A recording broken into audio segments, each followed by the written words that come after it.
Hi, it's Valerie. Today is Monday. It's July 16th. The president met with Vladimir Putin today in Helsinki, and there has been a lot of reaction since then. Let's start with John Brennan. John Brennan was the director of the CIA, Central Intelligence Agency, from March 2013 until January 2017. Previously, he had advised President Obama on foreign policy and intelligence issues during the 2008 presidential campaign and transition. Brennan was then appointed Deputy National Security Advisor, a position which did not require Senate confirmation. From the onset of the Trump administration, Brennan has shown himself to be a resistor to all of the president's policies, actions, words, tweets. His opposition has sometimes been profane, always unhinged, relentless, full of lies, and rings of guilty desperation to distract the public from examining his own record within the Obama administration and the U.S. intel operations at home and abroad during that period. His Twitter profile declares he is a nonpartisan American who is very concerned about our collective future. Collective. There's a nice communist word for you. Nonpartisan is a clever concealment of his Communist Party connection. Very concerned is code for resistor of everything Trump, especially his swamp drainage and transparency plans. Today, following the big meeting of Trump and Putin and the press conference, Brennan tweeted, "Donald Trump's press conference performance in Helsinki rises to and exceeds the threshold of high crimes and misdemeanors. It was nothing short of treasonous. Not only were Trump's comments imbecilic, he is wholly in the pocket of Putin. Republican patriots, where are you?" Well, Lindsey Graham and John McCain answered his call to Republican patriots, meaning swampy politicians who have betrayed their Republican affiliation in favor of corruption.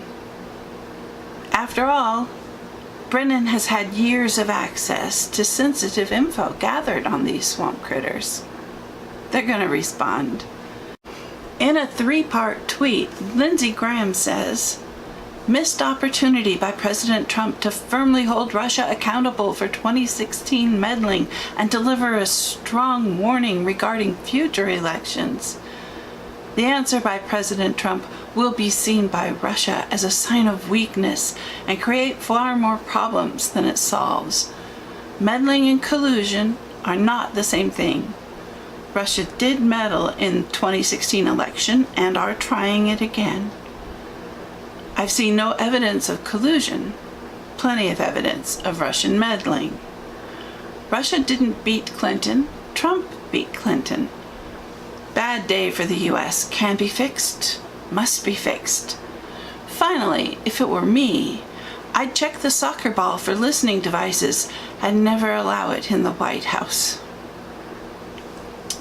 Oh, Lindsey, this is interesting. He wants to condemn Russia, and yet kinda defend Trump at the same time. He is as conflicted as a double agent here. He needs to serve the deep state for his own self-preservation, but he also needs to stay in good graces with Trump, as the bond is tenuous. Why? Is he a spy? A plant? Like Manafort was in the Trump campaign? I do not trust him. However, his mention of listening devices in a sentence about the White House is important. Trump had to clean the place out of devices that listen and even influence or cause harm before he could move his family into the living quarters. Does Graham know about this from Trump or from the deep state that placed the devices? Is he suggesting Putin would spy on Trump for Russia or for the deep state?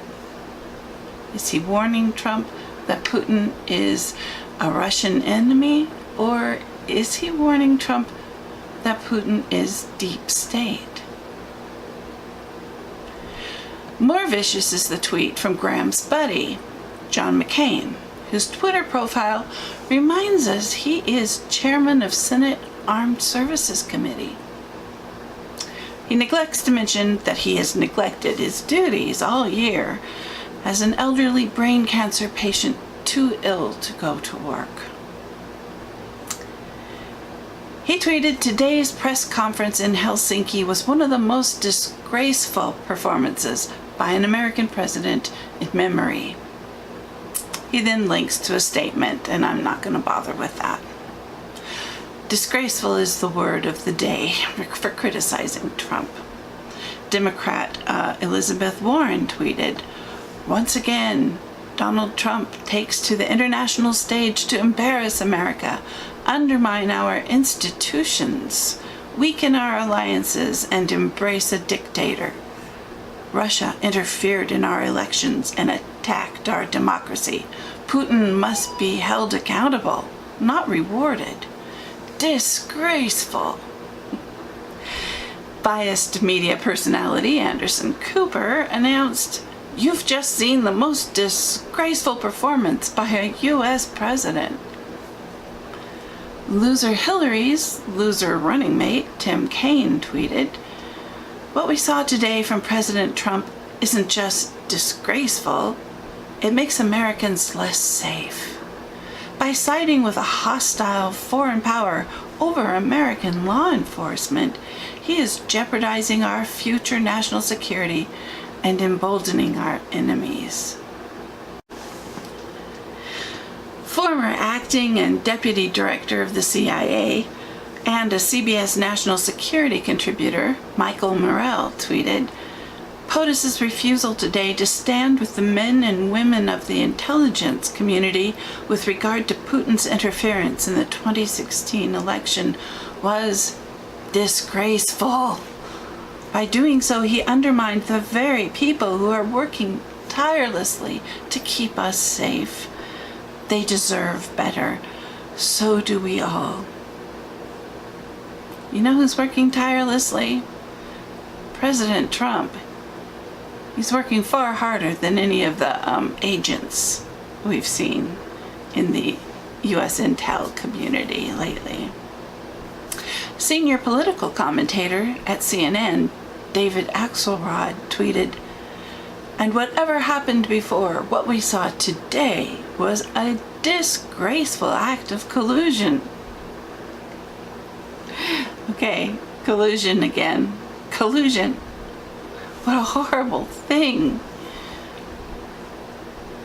The deep state means to control Americans through pretending to be for law and order when they violate all laws meant to protect us from them. They are infiltrators, traitors, spies within the government, law enforcement, Congress, and the media. The early church was set free from the controls of legalism and its enforcers. The enforcers, of course, resented this liberty and sent in advisors to the new Christians who came from the Jewish faith that they are lawbreakers. These infiltrators were doing Satan's bidding as accusers. Paul wrote in his letter to the Galatians, and to us, "Some false believers had infiltrated our ranks to spy on the freedom we have in Christ Jesus and to make us slaves.